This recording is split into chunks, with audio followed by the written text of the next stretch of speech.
Hydroponics is actually a old growing method that people are just stumbling upon again, which is fabulous because it's very easy to have a garden and also have a work schedule.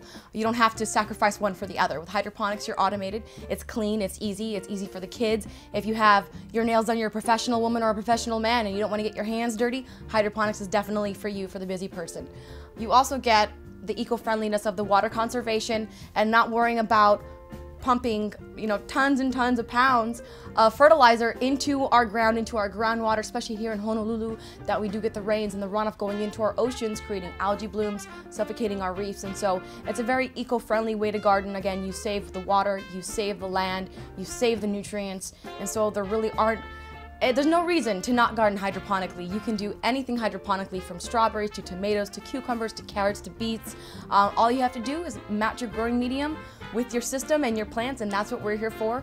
And so we're here to give you advice and knowledge on just about any method of hydroponics that you'd like to do. There are millions of different ways of hydroponics. People tend to go with either the flood and drain units or units that will oxygenate your reservoir, and everything in between.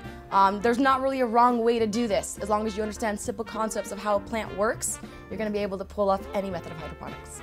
Most hydroponic units are going to have a water reservoir in which the water is kept, and above that water reservoir you're going to have a flood tray in which the plants are kept. Now, there's a pump that will be sitting in the reservoir that is going to be kicked on and off by use of a timer. Now, that's where the automation comes in. There's a wonderful little device called a timer that's going to water your plants throughout the day for you, and so it makes it very easy.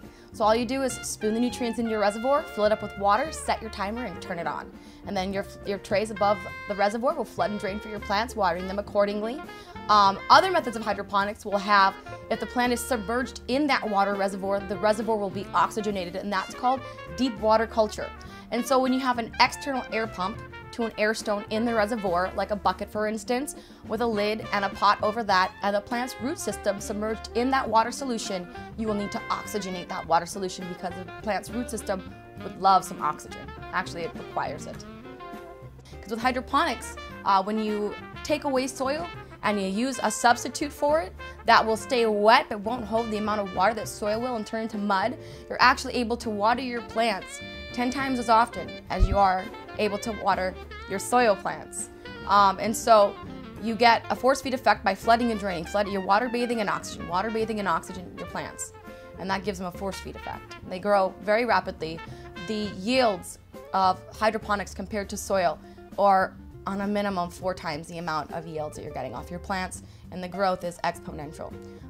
We do have a lot of systems here for you to come check out, of flood and drain methods, along with the deep water culture methods that I am discussing, and some automated soil systems as well. So whatever your forte is in gardening, we have ways to help you out here.